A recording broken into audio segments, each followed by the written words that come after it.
Bonjour. Il y a plus de joie à donner qu'à recevoir. Ça pourrait être la devise de Mike Tyson.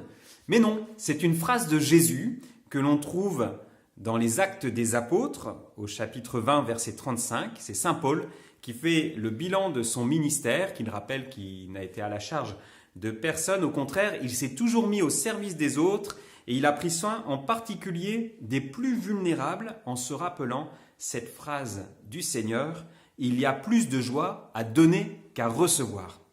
Alors, c'est la réalité essentielle pour notre vie chrétienne, du don de soi, du service. Nous sommes appelés non pas à nous faire servir par les autres, mais à nous mettre au service les uns des autres. C'est le thème de notre vidéo que nous allons approfondir dans les Écritures, mais avant cela, nous allons faire un petit tour de la vie paroissiale en ce temps de confinement avec quelques témoignages.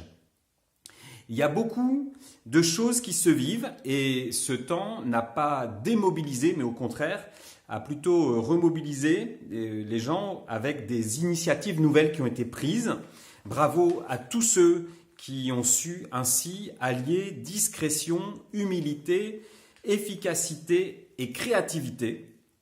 Alors je suis émerveillé, je veux le dire, de tout ce qui se vit et particulièrement aussi comme curé de la paroisse. J'ai même une certaine fierté de voir tout ce qui se fait, de voir ces engagements.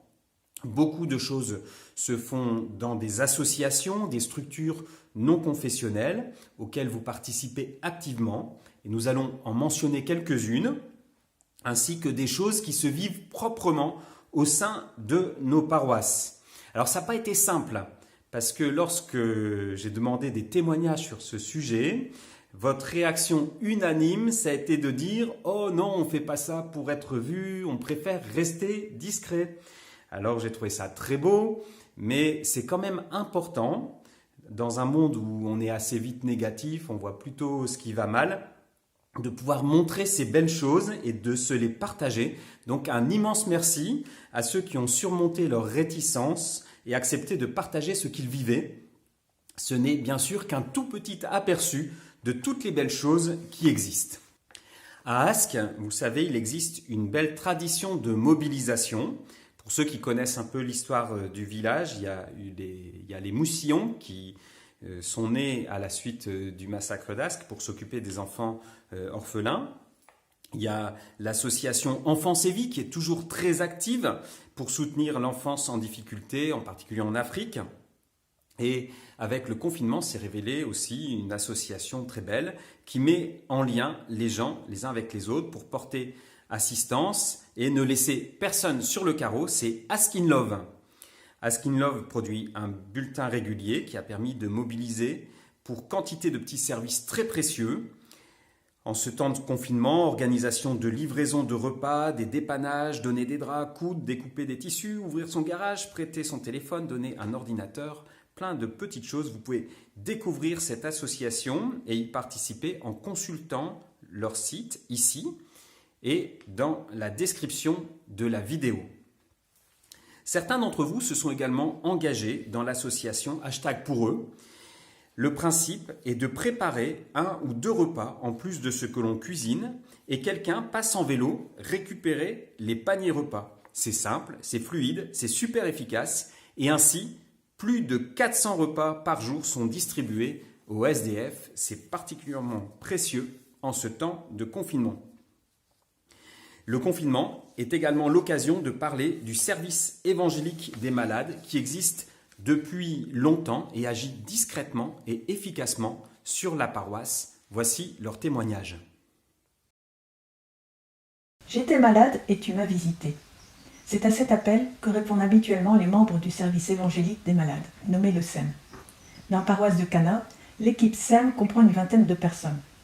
Notre mission est de permettre à ceux qui sont malades ou âgés, et qui bien sûr le souhaitent, de garder un lien avec la communauté paroissiale. Nous leur rendons habituellement visite là où ils sont, en maison de retraite ou chez eux, en priant avec eux, en leur portant la communion, ou encore en les mettant en contact avec un prêtre afin de recevoir le sacrement de réconciliation ou celui des malades. Il est certain que la situation de confinement que nous vivons actuellement bouleverse notre façon d'agir. Comment signifier notre affection, aux personnes que nous ne pouvons pas visiter? Comment leur signifier que Dieu est touché par ce que nous ressentons, que le Christ se fait proche de chacun? Comme d'autres le font spontanément pour leurs proches, chaque membre de l'équipe veille à entretenir les relations avec les personnes que nous visitons habituellement, par téléphone essentiellement, et quand cela n'est pas possible, par courrier. Les ressources Internet sont plus difficiles à utiliser car tout le monde ne les maîtrise pas. Au SEM, nous formons une équipe et nous nous soutenons les uns les autres par les liens que nous entretenons entre nous, par les intentions de prière que nous nous confions. Ainsi, nous nous sommes fixés un rendez-vous de prière hebdomadaire le vendredi matin à 9 h. Nous déposons nos intentions de prière pour ceux que nous visitons habituellement. Régulièrement, nous sont signalées des personnes isolées et nous nous répartissons les appels téléphoniques afin d'entrer en contact avec elles. En tant que service d'église, le SEM bénéficie du soutien des équipes diocésaines qui proposent habituellement des journées de formation. Actuellement, les équipes diocésaines nous écrivent régulièrement, nous proposant textes et prières adaptés à cette période inédite. À signaler, l'équipe diocésaine a mis en place un numéro vert d'écoute pour toute personne soignante ou confinée qui ressentirait le besoin d'une aide spirituelle. Ce numéro est indiqué sur le site internet de la paroisse. Enfin, pour marquer les temps forts de la liturgie, comme Pâques, bientôt la Pentecôte, des cartes ou courriers sont envoyés. Nous savons par les retours qui nous sont faits combien ces intentions touchent leurs destinataires. Nous sentons au téléphone l'émotion ressentie. Nous savons que les cartes envoyées sont placées en évidence près des fauteuils et qu'elles deviennent signe de la présence du Christ auprès de chacun.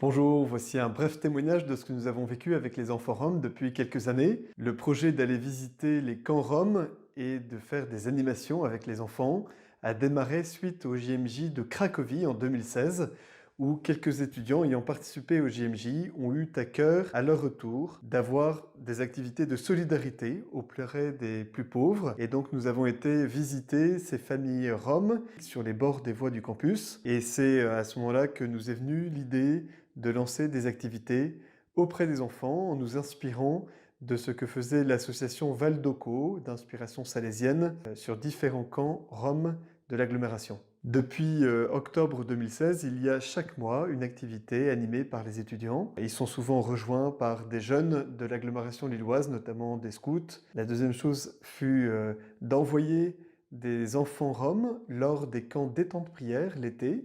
Ce furent de très belles expériences pour eux de croissance et aussi d'être inclus dans des camps faits pour tout le monde. Ça a pu faire vraiment grandir beaucoup de jeunes. À la Toussaint dernière, nous avons passé un cap nouveau en faisant un camp spécialement pour eux à la maison Romero, où peut-être que certains d'entre vous s'en souviennent, nous avions participé à la messe de la Toussaint tous ensemble à la Nativité. Ça avait été une messe très belle, enrichie de leur présence, de leur joie, de leur spontanéité. Donc merci beaucoup à tous ceux qui nous ont aidés.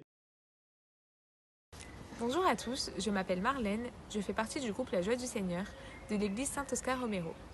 C'est un groupe constitué de jeunes de 8 ans à 18 ans. Nous nous retrouvons 2 fois par mois afin d'échanger sur la parole de Dieu et de répéter les messes que nous avons préparées.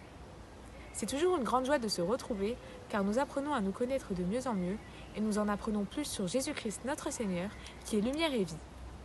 Ces rencontres permettent d'approfondir ma foi et me donnent la force d'avancer sur le chemin de Dieu. Chaque mois, nous animons une messe avec les enfants du catéchisme qui nous accompagnent afin d'acclamer Dieu tous ensemble. Soyez bénis et à bientôt!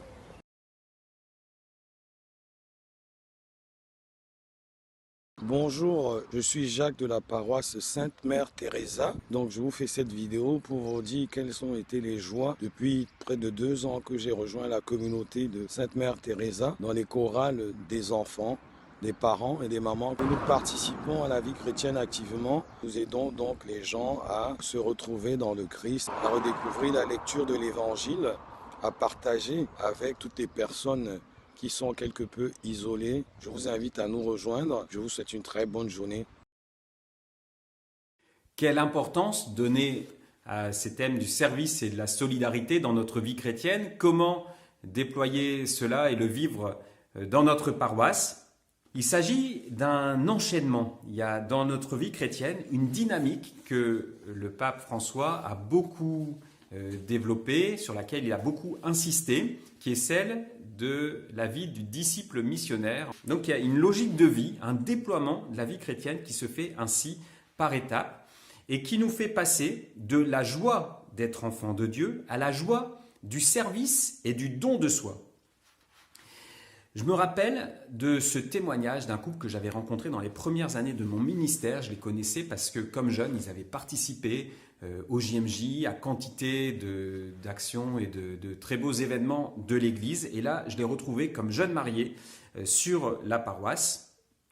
Et à ce moment-là, j'étais un peu inquiet en me demandant mais comment faire pour les nourrir, pour qu'ils puissent continuer à grandir, à trouver des choses pour leur foi et se déployer. Est-ce qu'ils vont trouver ce qui leur convient sur la paroisse? Et ils m'ont dit, Jean-Baptiste, tu sais, on veut se mettre au service. On a beaucoup reçu et maintenant on voit que pour continuer à grandir, il faut se donner. Donc ils avaient compris cela dans leur prière, dans leur vie intérieure, qu'ils étaient à cette étape du service et du don de soi.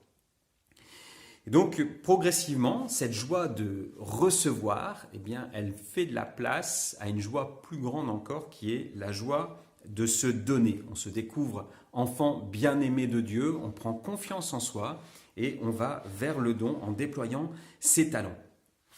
Cela, c'est un cheminement qui se fait progressivement par étapes et on voit dans l'Écriture que les apôtres ont mis du temps à comprendre cela. Jésus, souvent, les pousse vers ce don, comme lors de la multiplication des pains. Eh bien, c'est eux qui attendent que Jésus nourrisse les foules et Jésus les provoque en leur disant « Donnez-leur vous-même à manger ». Au moment où Jésus leur apparaît ressuscité, on est dans le livre des Actes des Apôtres, au chapitre 1, il pose la question « Est-ce maintenant que tu vas restaurer la royauté en Israël ?» Ils ont l'impression que Jésus ressuscité, c'est lui qui va faire le boulot, qui va faire connaître cette résurrection. Et Jésus leur dit « Vous allez recevoir une force, celle de l'Esprit Saint, et vous serez mes témoins. » Et donc, c'est vous qui allez faire le boulot. Et donc, ils sont là dans leur attente que Jésus agisse et se fasse connaître. Ils n'ont pas encore compris, en fait, que l'Esprit Saint leur donnerait cette force d'être les témoins du Christ ressuscité. Alors, j'imagine leur sentiment à ce moment-là. Nous, pas du tout, Seigneur, par rapport à Jésus lui-même, qu'est-ce qu'on vaut? On ne sait pas parler, on est nuls, on est des paysans et des pécheurs. Ce n'est pas nous qui pouvons faire ce travail d'annoncer la résurrection du Christ. Mais Jésus leur donne comme réponse, vous allez recevoir une force, celle du Saint-Esprit, et vous serez mes témoins. Oh, une force, alors ça va mieux, on va recevoir une force, donc il va falloir qu'on y aille, mais on aura l'Esprit Saint. On aura l'Esprit Saint, donc tout va bien. Mais au fait, l'Esprit Saint, c'est quoi? Comment ça marche ce truc-là? Est-ce qu'on va savoir s'en servir? Alors, peut-être c'est comme un parachute. Donc là, Jésus nous jette de l'avion. Et à 1000 mètres d'altitude, on aura une mallette. Et puis, à ce moment-là, puisque cette mallette, c'est l'Esprit Saint, il suffira d'appuyer sur un bouton, ça s'ouvrira et on aura ce parachute. Donc, Jésus, tu es sûr que ça va s'ouvrir, hein, parce que quand on va se jeter de là-haut, il y a intérêt à ce que ça marche. Alors, vous comprenez bien que ce n'est pas tout à fait comme ça, l'Esprit Saint. L'Esprit Saint, c'est plutôt une force intérieure. C'est ce qu'il vient en nous et qui fait que ce qui me paraissait, sans l'Esprit Saint, ennuyeux, contrariant, impossible, aujourd'hui, en fait, ça devient, avec l'Esprit Saint, une réalité que je désire, une joie et même une nécessité grâce à cet Esprit Saint qui habite en moi. Et c'est ce que les apôtres ont éprouvé à la Pentecôte. Jusqu'à la Pentecôte, ils sont enfermés sur eux-mêmes. Alors, on dit que l'Esprit Saint les a guéris de la tristesse. C'est Jésus ressuscité qui les a guéris de cette tristesse. Ils sont déjà dans la joie, mais ils n'ont pas encore la force de vivre leur vie chrétienne et d'annoncer la résurrection du Christ. Et donc, l'Esprit Saint, c'est celui qui va nous permettre de faire ce basculement. Alors, on l'a déjà reçu à notre baptême pour éprouver cette joie du Christ, cette grâce de la vie avec Jésus. Et dans la confirmation et dans notre vie chrétienne, il y a ce don supplémentaire qui nous est fait pour pouvoir annoncer le Christ dans cette force de Dieu. Et donc, dans la confirmation, il y a cette mobilisation qui nous permet de nous mettre au service de l'Évangile. Et donc, c'est-à-dire qu'on passe, l'image qui peut être donnée, c'est celle de passer des gradins à la pelouse dans le match de foot. C'est-à-dire que l'Esprit Saint, c'est celui qui va nous permettre de vivre le match, non plus comme un spectacle, mais vraiment comme un acteur, en donnant nous-mêmes, en jouant le match sur le terrain. Donc c'est quand même beaucoup plus intéressant que d'être spectateur.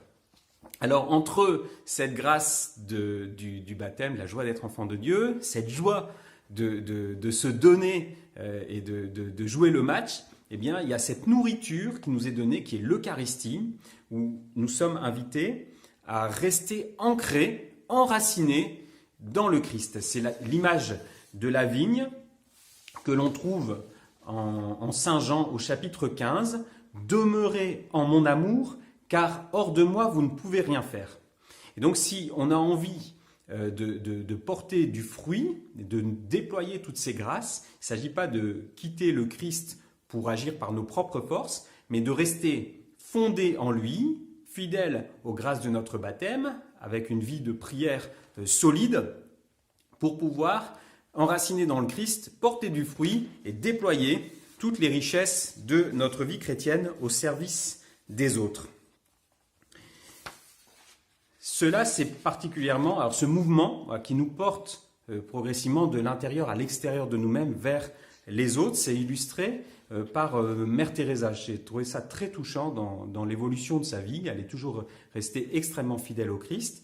Et dans les débuts de sa vie spirituelle, elle éprouve énormément de joie intérieure d'être la bien-aimée de Jésus. Sa bien-aimée, c'est un terme qui revient souvent dans ses écrits. Et puis, cette joie d'être la bien-aimée du Christ, elle va se déplacer, elle va continuer à être fidèle à la prière, rester ancrée dans la prière, mais progressivement, ça va être plus dur pour elle parce qu'elle aura une épreuve intérieure, elle n'éprouvera plus cette joie directement dans la prière, mais elle éprouvera sa joie dans la croissance de l'œuvre, en voyant comment cette œuvre se déploie, et c'est là seulement qu'elle éprouve sa joie chrétienne. Alors chez Mère Teresa, c'est très radical, mais c'est une réalité qu'on est chacun invité, appelé à vivre, de vivre ce déplacement, en quelque sorte, de la joie, de la vie intérieure, mon amour personnel avec le Christ, vers un don de soi et une joie de voir Jésus vécu, aimé par les autres, en particulier dans le service de ceux qui sont les plus déshérités, de ceux qui souffrent.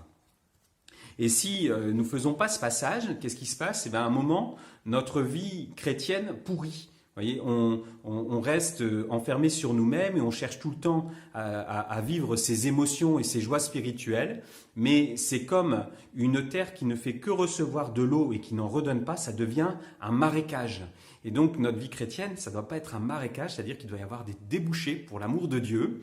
On le reçoit dans la prière et on le rend, on le redonne aux autres dans le service et la générosité. Donc porter du fruit, c'est pas un bonus de la vie chrétienne, c'est vraiment une nécessité. Alors on le voit aussi de façon très forte avec la parabole du figuier stérile. Dans Luc, au chapitre 13, versets 6 à 9, Jésus dit encore cette parabole, il y avait un figuier planté dans une vigne, l'homme vient y chercher du fruit, sur ce figuier il n'en trouvera pas. Alors il dit à son vigneron, voilà 3 ans que je viens chercher du fruit sur ce figuier et je n'en trouve pas, coupe-le. À quoi bon le laisser épuiser le sol ? Mais le vigneron lui répondit, Maître, laisse-le encore cette année, le temps que je bêche autour pour y mettre du fumier. Peut-être donnera-t-il du fruit à l'avenir, sinon tu le couperas. Alors dans notre vie chrétienne, nous sommes faits pour porter du fruit. C'est notre nature de chrétien et pour cela, nous avons les bons soins de notre jardinier, Jésus, qui prend soin de nos âmes, qui nous apporte tout ce qu'il faut intérieurement pour que nous ayons cette santé qui permet de porter du fruit. Mais il y a aussi comme une décision personnelle dans les arbres vivants et volontaires que nous sommes. Dieu nous a créés avec une volonté, une décision de nous impliquer. Notre implication personnelle, elle contribue au dynamisme de toute une communauté. Et donc aussi, en temps habituel, le fait de participer à la messe du dimanche, en y apportant tout ce qu'on est, eh bien c'est déjà une participation qui porte du fruit. La fidélité et la persévérance dans la foi sont des choses très importantes. La pratique religieuse elle-même, elle porte des beaux fruits qui profitent aux autres. Je suis toujours frappé du témoignage de certaines personnes âgées. Alors certains disent « je ne sers plus à rien », qui se sentent désolées, mais elles ne se rendent pas compte de l'impact qu'elles ont autour d'elles, simplement par leur persévérance et leur fidélité. Par exemple, un grand-père qui peut dire à son petit-fils « je prie pour toi », c'est énorme. Une grand-mère qu'on conduit à la messe, alors on peut dire c'est pour lui faire plaisir parce que ça compte pour elle. Eh bien simplement comme cela, elle fait un bien fou à sa famille par sa persévérance et sa fidélité. Donc on voit que notre santé intérieure, c'est quelque chose de crucial, d'essentiel. Et notre vie spirituelle, elle n'est jamais totalement pour nous-mêmes. Elle porte en soi du fruit. Et en allant bien, on se dit des fois, qu'est-ce que je peux faire pour les autres? Mais déjà, en allant bien soi-même et en vivant intensément, de façon engagée et volontaire, sa vie spirituelle, on fait toujours du bien aux autres, on porte du fruit, même si ce n'est pas forcément de façon directe ou visible. Alors ensuite, il y a ces talents que Jésus nous a donnés et qu'on peut déployer de façon plus active. Et pour cela, il y a plein de services. Ils ne sont pas des lieux, ces services ne sont pas des lieux d'épuisement associatif, mais plutôt des lieux d'épanouissement de la vie chrétienne. Dans les Actes des Apôtres, encore, au chapitre 9, versets 36 à 41, on parle d'une femme, Tabitha, qui est riche de ses bonnes actions et de ses aumônes. Elle confectionnait des manteaux et des tuniques pour les pauvres. Et surtout, on devine à travers le récit de sa guérison qu'elle était un pilier de la communauté par sa bonté qui entraînait les autres. Alors souvent, on voudrait participer, on a envie de rendre service, mais on ne sait pas trop comment. Et pour ça, nous avons fait l'an dernier un petit guide des services que vous allez pouvoir retrouver également dans la description de cette vidéo et donc qui nous donne plein d'idées pour faire vivre notre paroisse. On peut par exemple participer activement aux liturgies, à l'accueil lors des messes, au ménage, à l'entretien des églises. Récemment, il y a un jeune qui a accepté de monter les vidéos, il l'a fait pour celle-ci et donc je le remercie vraiment du fond du cœur, ça m'a beaucoup aidé. On peut s'impliquer dans la catéchèse, s'occuper de l'éveil à la foi des petits-enfants, au cours des messes, visiter les malades. On a parlé du SEM au début de cette vidéo. Donc, il y a énormément de services très différents les uns des autres. Se pose la question du renouvellement de ces services et de la durée du service. On est toute sa vie au service, mais on ne fait pas un service à vie. On est toute sa vie au service, mais on ne fait pas un service à vie. C'est important de pouvoir changer régulièrement. Alors, on avait réfléchi avec l'équipe d'animation paroissiale en donnant comme indication une durée de 3 ans pour un service, mais en réalité, c'est assez difficile de donner une durée parce que ça peut changer selon le type de service, selon l'âge, la situation personnelle, etc. Donc, le principe, ça reste que c'est toujours important de redonner la main à des nouveaux et de savoir se renouveler personnellement tout au long de sa vie de service. Et enfin, la communauté, c'est un lieu où on peut prendre des initiatives et avoir des idées nouvelles. Les prêtres et l'équipe d'animation ne sont pas là pour tout faire, mais pour aider à discerner et à prendre vos propres initiatives. Et il y en a beaucoup dans la paroisse. Il y a toujours beaucoup d'initiatives discrètes et précieuses. Alors bravo pour toutes ces initiatives. Nous concluons cette vidéo par 3 questions pour notre vie chrétienne. Première question, dans mon expérience de service, quelles sont les joies que j'ai pu éprouver? Deuxième question, qu'est-ce qui peut rendre un service épuisant ou au contraire, qu'est-ce qui le rend épanouissant? Et troisième question, quelles sont mes idées, mes envies pour la paroisse? Merci d'avoir regardé cette vidéo. Bon partage à ceux qui utilisent cette vidéo pour les échanges en petits groupes et au plaisir de vous retrouver bientôt. Au revoir.